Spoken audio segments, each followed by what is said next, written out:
Hello friends, इस video में मैं आपके साथ चर्चा कर रहा हूं आईडीएफसी फर्स्ट बैंक के क्वार्टरली रिजल्ट्स के बारे में। जैसा कि आप जानते हैं आईडीएफसी फर्स्ट बैंक के रिजल्ट जो हैं 2 दिन पहले आए हैं, सॉरी कल आए हैं, लेकिन समय ना मिल पाने की वजह से कल हम रिजल्ट एनालिसिस नहीं कर पाए। तो लगभग जो है 24 घंटे लेट है हमारा जो प्रेजेंटेशन है। तो सबसे खास बात यह है कि आईडीएफसी फर्स्ट बैंक के रिजल्ट कैसे रहे, क्या चीज़ें खास थी, वो सब हम आपके साथ चर्चा करेंगे। जैसा आप जानते हैं कि मैं बैंकिंग कंपनीज के जो रिजल्ट एनालिसिस है वो क्वार्टर ऑन क्वार्टर बेसिस पर ही करता हूँ। तो generally quarter on quarter basis पर ही हम बैंकिंग कंपनी के रिजल्ट एनालिसिस करते हैं।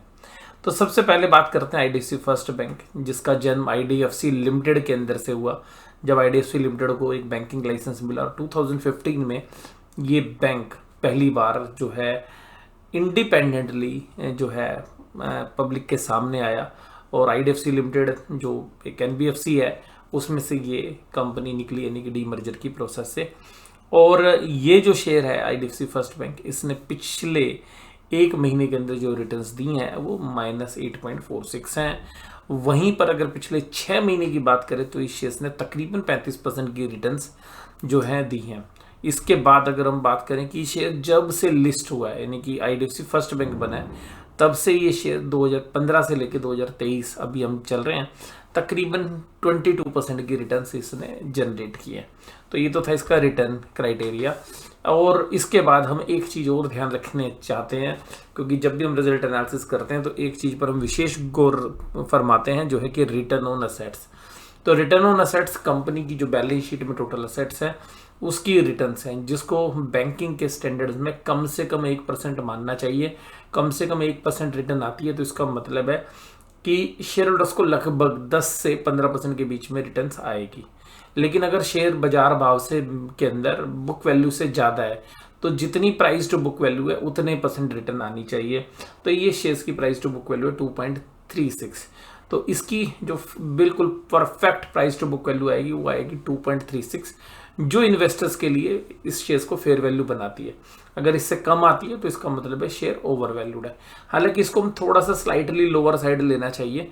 वो 2 रीज़न है इस बैंक के अंदर। एक तो सबसे खास बात है कि ग्रोइंग बैंक है, तो अगर ग्रोथ के एंगल से देखें तो 10% इसको डिस्काउंट मिलना चाहिए, यानी कि 2.1 के आसपास जो है अगर मिलती है तो भी ठीक है।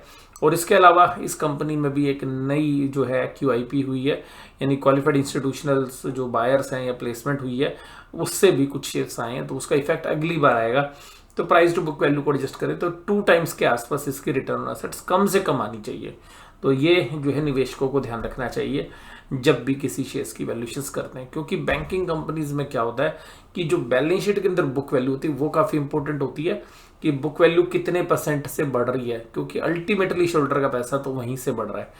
और दूसरी बात यह है कि जो कंपनी की EPS है वो कंसिस्टेंट बेसिस पर बढ़ रही है या नहीं बढ़ रही है, क्योंकि अगर सेम रिटर्न्स अगर बैंकिंग कंपनी EPS में रिपोर्ट करती रहेंगी तो शेयर्स के प्राइस में ग्रोथ नहीं आएगी।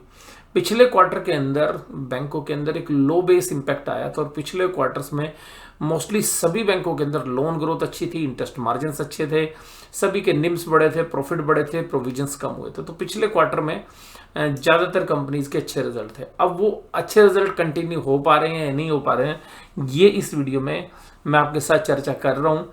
लेकिन मैं इससे पहले बताऊँ कि अगर हम मोटा मोटी ज़्यादातर बैंकों को देखें तो बैंकों के अंदर न केवल इस बैंक की तो हम बात करेंगे ही, लेकिन अगर हम बाकी बैंकों को भी देखें, आईडीएफसी फर्स्ट बैंक के अलावा कोटक बैंक को देखें, HDFC देखें, ICICI देखें या एक्सिस देखें, तो अदर देन आईडीएफसी में थोड़ी सी अदर देन इंडसइंड वहाँ पे थोड़ी सी स्लाइटली ग्रोथ ज़्यादा थी।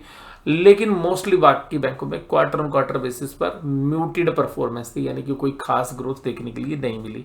और यही रीज़न है मुझे लगता है कि जो बैंक निफ्टी के अंदर जो करेक्शन आई है ऊपर से बैंकिंग स्टॉक्स के अंदर, उसका मेन रीज़न ये है क्योंकि सब एंटिसिपेट कर रहे थे कि बहुत अच्छी ग्रोथ आएगी, लेकिन वो ग्रोथ के फिगर्स जो है मार्जिन्स में कन्वर्ट नहीं हुए और ग्रोथ भी इस बार मिस रही है। तो ये सब बाकी बैंकों के साथ है, तो इसको आप आइसोलेशन में नहीं ले सकेंगे।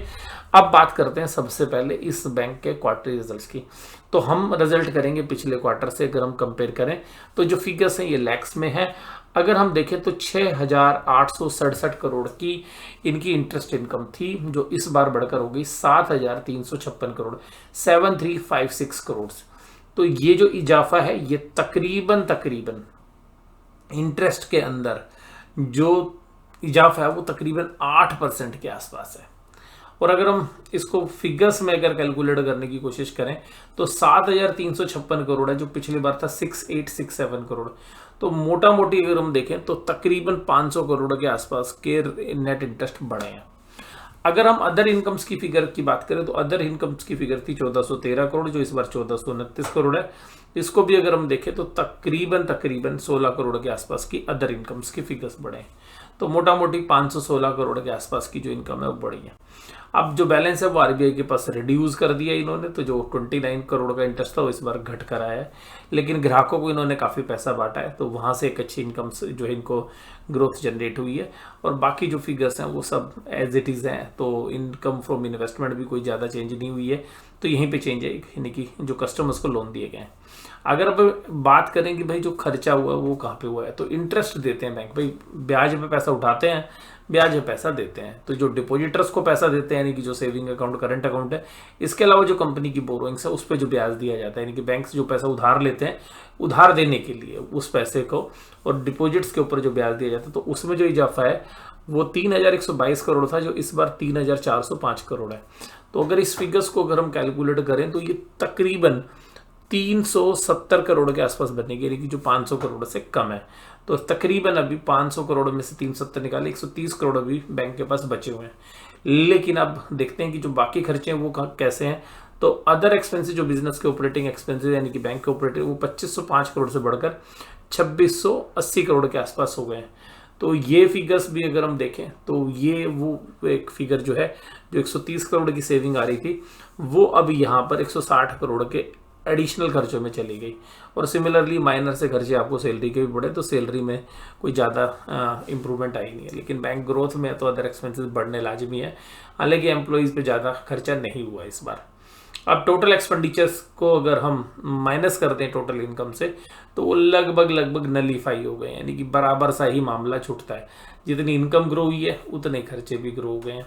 तो अगर हम पिछले बार देख रहे थे 1500 करोड़ के ऑपरेटिंग प्रॉफिट, इस बार है 1510 करोड़ के, तो मामूली सा 10 करोड़ का प्रॉफिट बढ़ा है। उस फिगर को आप अदर इनकम्स की जो फिगर्स हैं वो मान सकते हैं कि भाई जो अदर इनकम्स में बढ़ा है वही बढ़ा है। तो जो इंटरेस्ट दिया है और लिया है उसके बीच में तो इनको कुछ फ़ायदा हुआ है, यानी कि जो निम्स हैं वो तो स्टेबल रहे हैं, लेकिन जो नेट इंटरेस्ट इनकम है वो स्लाइटली बढ़ी है। लेकिन उसका आप असर देखें, असर क्या हुआ कि जो प्रॉफिट्स हैं वो सब खत्म हो गए, क्योंकि जो अदर एक्सपेंसेस हैं वो फिगर्स बढ़ गई, तो वो नलीफाई हो गए और मात्र 10 करोड़ का एक्स्ट्रा प्रॉफिट पिछले क्वार्टर से ऑपरेटिंग बेसिस पर आए हैं। अब उसके बाद देखिएगा प्रॉफिट तो बढ़ जाएगा अगर प्रोविजंस घटेंगे तो, लेकिन प्रोविजंस घटे नहीं है। 476 करोड़ के प्रोविजंस थे जो बैंकिंग के जो लोन्स दिए हुए उनके ऊपर, जो इस बार बढ़कर हो गए 528, जिसमें नॉन परफॉर्मिंग एसेट्स का प्रोविजंस भी और बाकी जो डाउट स्टैंडर्ड एसेट्स है उनका भी है, बट मोटा मोटी एनपीए का ही प्रोविजन होता है ज़्यादा। तो 476 करोड़ से बढ़कर 528 करोड़ हो गए। तो यहां पर जो खर्चा बढ़कर आया वो 50 करोड़ से ज़्यादा है, तो 52 करोड़ का फिगर है। तो ये 52 करोड़ का प्रॉफिट जो है यहाँ पे साफ हो गया, और उसके अलावा जो टैक्स की जो सेविंग हुई है वो 259 करोड़ से घटकर 230 करोड़ हो गया। तो वो जो 52 करोड़ का एक्स्ट्रा खर्चा हुआ है उसमें से 29 करोड़ की टैक्स सेविंग हो गई है।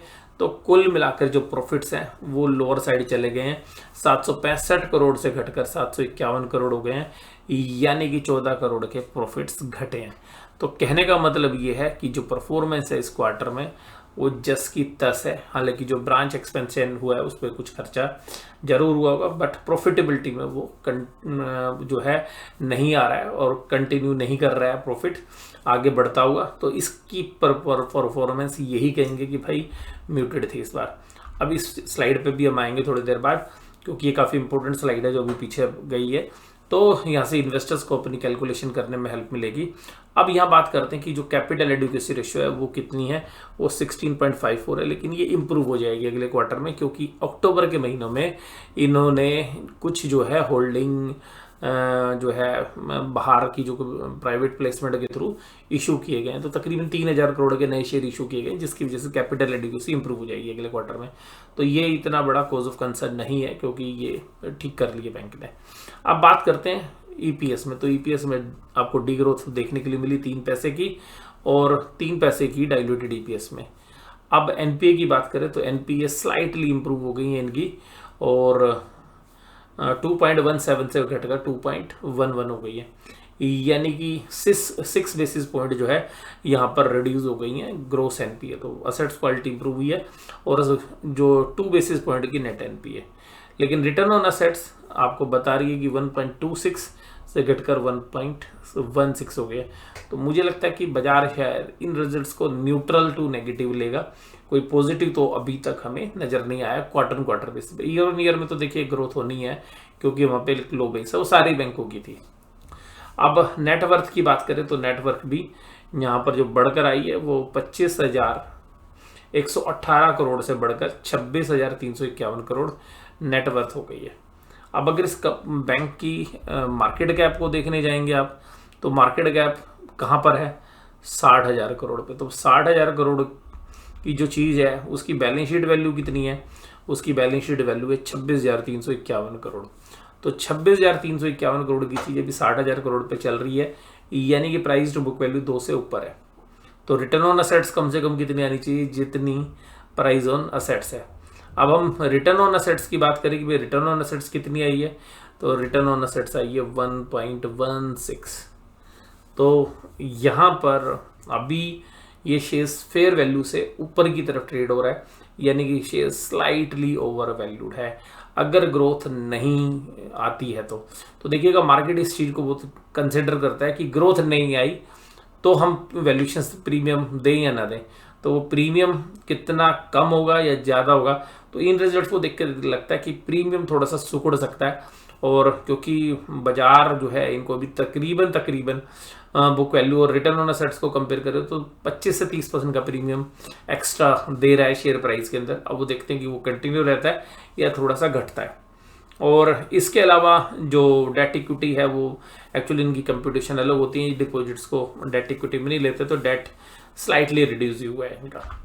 और ज़्यादातर पैसा जो है किसके थ्रू लिया है, अभी 3,000 करोड़ की नई इक्विटी आई है। अब देखिएगा ये यहाँ पर आपको मेंशन भी किया हुआ है कि अक्टूबर के अंदर 2023 में ये 3,000 करोड़ की नई इक्विटी आई है, जिससे बुक वैल्यू जो है इंप्रूव हो जाएगी 43.68।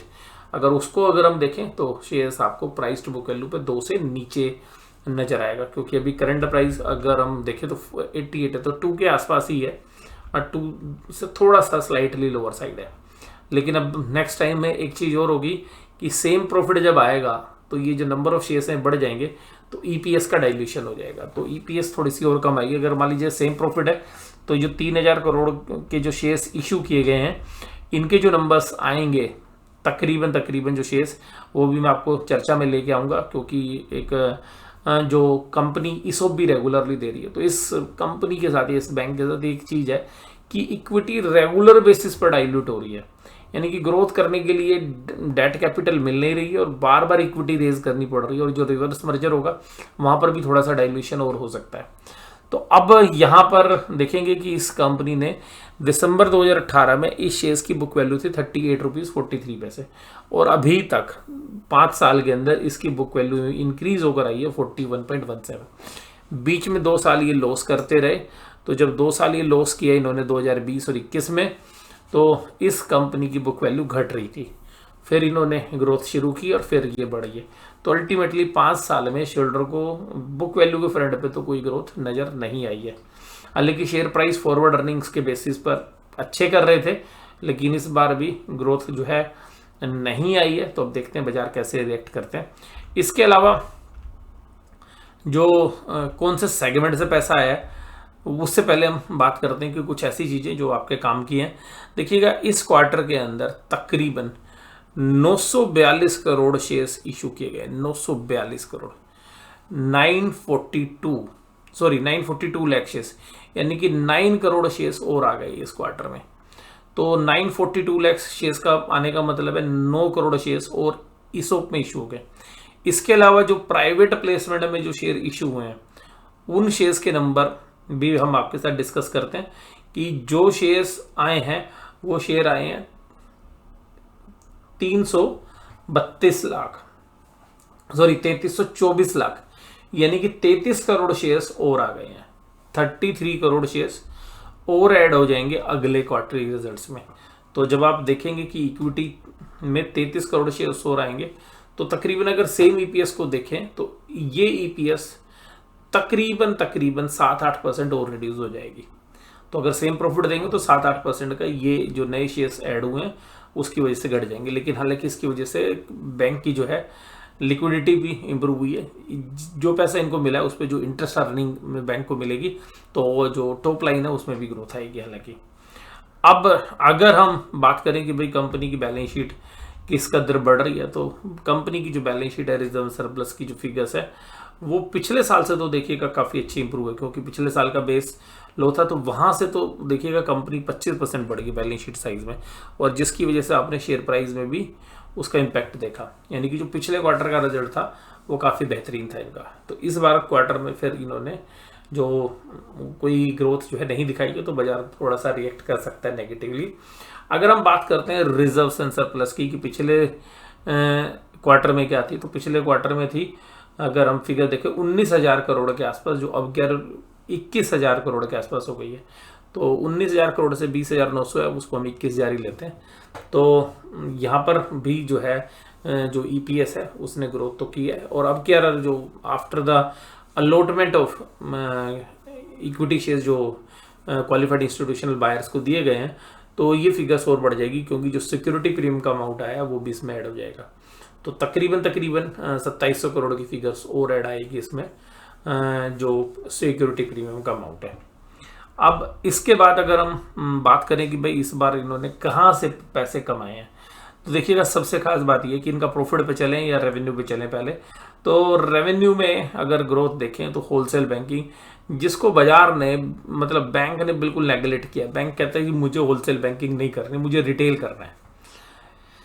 तो इस सेगमेंट ने ग्रोथ दिखाई है और रिटेल ने रेवेन्यू में जबरदस्त ग्रोथ दिखाई है, जिसको बैंक फोकस कर रहा है। रेवेन्यू यानी कि सेल्स बढ़कर आई है कहाँ से, रिटेल बैंकिंग से जबरदस्त आई है। अगर 30/6/2023 से भी कंपेयर करें पिछले 3 महीनों में, अब वो प्रॉफिट में कन्वर्ट हो रही है नहीं हो रही है देखना पड़ेगा। हाँ, प्रॉफिट में कन्वर्ट नहीं हो रही, 523 करोड़ से घटकर 488 करोड़ हो गया। और जिस एरिया को फोकस नहीं कर रहे होलसेल बैंकिंग, वहां पे पिछले क्वार्टर में 288 करोड़ के प्रॉफिट थे, जो इस बार 449 है। तो तकरीबन 70% का प्रॉफिट का इजाफा यहाँ पे आ गया होलसेल बैंकिंग के अंदर।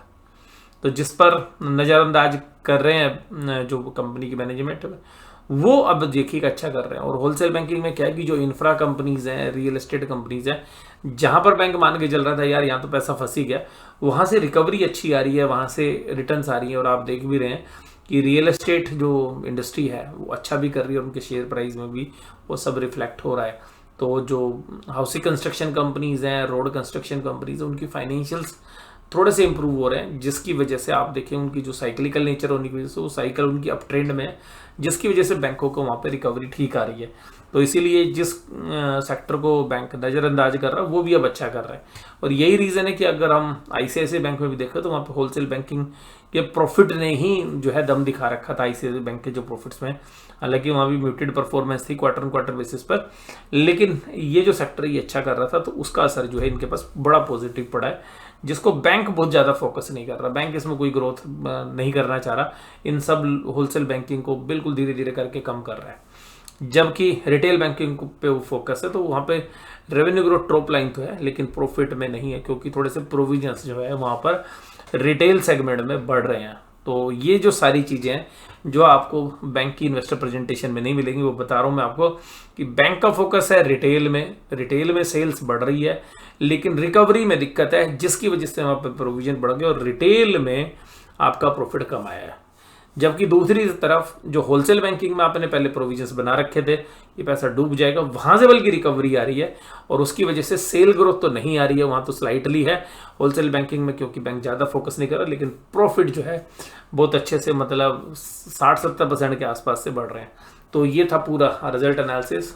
आपको ये वीडियो कैसी लगी जरूर से जरूर मुझे कमेंट बॉक्स में बताइए। वीडियो देखने के लिए धन्यवाद। Thank you very much.